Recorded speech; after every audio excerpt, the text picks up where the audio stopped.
विचलित होता नहीं है।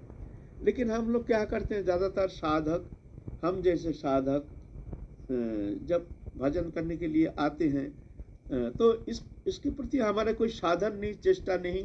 हम गर्मी मौसम में एयर कंडीशन चाहिए, कूलर चाहिए, पंखा चाहिए, ठंडी चाहिए, और उस परिस्थिति में उस शरीर को सुख देने के लिए ऐसे नाना प्रकार सुविधा के अंदर रह करके भजन करने का चेष्टा करते हैं।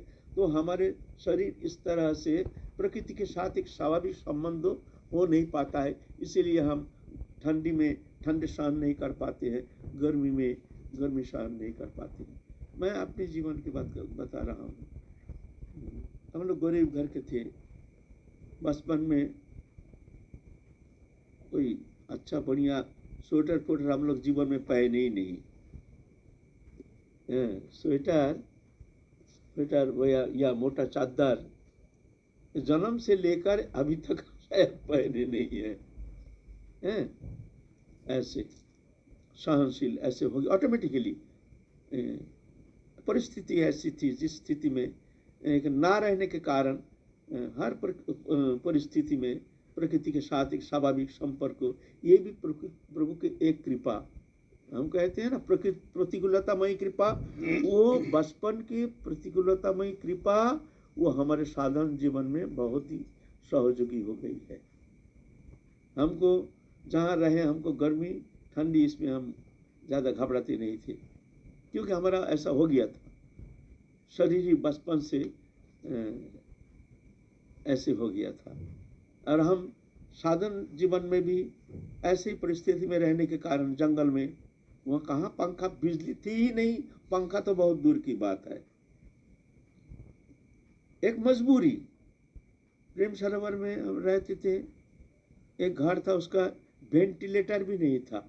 ऊपर में वेंटिलेटर होता है ना, वेंटिलेटर भी नहीं था। जानना तो बहुत दूर की बात है।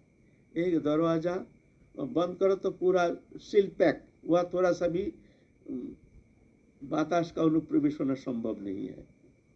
पूरा गर्मी मौसम में दर्जा दे करके उस गर्मी में हम बैठे रहते थे। धीरे धीरे ऐसे अभ्यास हो गया था, कितने भी गर्मी हो हमको गर्मी लगता ही नहीं था।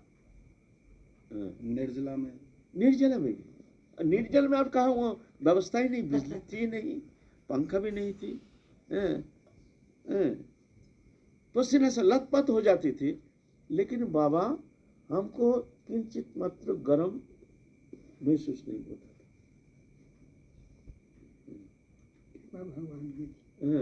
मन अभ्यास हो गया ऐसा प्रकृति के साथ। फिर गर्मी मौसम में हम कितना तापते थे, कोई व्यवस्था नहीं थी, क्योंकि बिजली थी नहीं, पंखा तो बहुत दूर की बात है।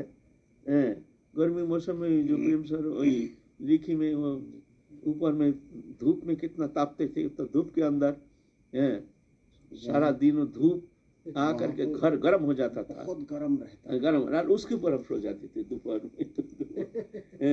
बहुत गर्म, उसी के ऊपर हम सो जाते थे। अभ्यास हो गया था, 1 मिनट नहीं ठहरा जाता था, अभ्यास हो गया था। नीचे बहुत गर्म, लेकिन उसी के ऊपर हम आराम से सोए हैं। ठंडी मौसम में कोई व्यवस्था नहीं थी। और हम जब साधु हुए थे तब तो पहले से ही हमारे मन में ऐसी मानसिकता थी, तो हम तो साधु हो जाएंगे भाई, हमको तो ये ठंडी सहन करना चाहिए, गर्मी सहन करना चाहिए। हम क्या करते थे, धूप के अंदर बेमतलब का सारे दिन ठहरे रहते थे। ठंडी मौसम में खाली बदन, हवा में खाली बदन ठहरे रहते थे। उस माह महीना में ऐसे तो ऐसे अभ्यास करते करते ऐसे स्थिति आ गई थी। हम पहले चादर, एक तो पतला चादर के ऊपर हम दिन व्यतीत करते थे। ऐसे हमने देखा है, अभ्यास हो गया था। हम जब गुरु जी के साथ रहते थे तो हमारे लिए रहने का कोई स्थान नहीं था। अभी का जैसे ऐसा नहीं, जो घर चाहिए, ये चाहिए, सुविधा चाहिए, खाने का, रहने का हर प्रकार सुविधा, मौज मस्ती, तब जाके गुरु सानिध्य में रहेंगे। ऐसा स्थिति नहीं थी उसमें। कोई रहने का स्थान नहीं, एक तो बरामदा जैसा था, पीछे कुंड की तरफ एक जानला था, खुला हुआ, उसका जानला कवर फवर नहीं था, खुला हुआ। ठंडी मौसम में वहीं पर पड़े रहते थे, नीचे बोरा, माथे में एक ईंट, तकिया फकिया कहाँ मिलेगा, है ही नहीं। बैराग नहीं, वो परिस्थिति बैरागी बना दिया, परिस्थिति। और बाबा पातला एक रुई का चादर जैसे और सूती का एक कपड़ा, ये हमारा ठंडे मौसम में बाहर पड़े रहती थी वहीं पर। पतला एक सूती का चादर और उसके ऊपर रुई का पतला एक चादर, बस ये हमारा ठंडी मौसम का हमारा। और वो भी बाहर पड़े रहते, दरजा डालना है नहीं। बरसात आने से उठ के बैठ जाते थे। कभी कभी ठंडी मौसम में कभी बरसात होती है ना, तो हम बैठ जाते थे, क्या करें अब, पानी आ रही है तो कम जाएंगे कहाँ। लेकिन बाबा आपकी कृपा से हमको ठंडी लगता नहीं था, आश्चर्य बात है, लगता ही नहीं था। मन यहाँ रहता नहीं, न मन नहीं, अभ्यास हो गया था ऐसा, मन नहीं, मन की उतना स्थिति नहीं, हमारा अभ्यास ऐसा हो गया था। तो परिस्थिति हमको इस तरह से बना दिया था। अभी यहाँ आके हम बहुत ज्यादा ही भोगी हो गया, पंखा, कूलर, फिर जाके यही कंबल वम्बल। बाबा हम लोग कंबल फंबल कभी यूज नहीं किए।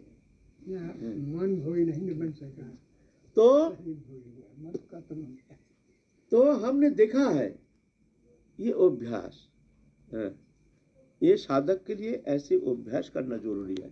इसमें और एक सुविधा है, प्रकृति के साथ स्वाभाविक संपर्क में रहने से फिर जाके उसको आदि व्याधि भी बहुत कम होता है। और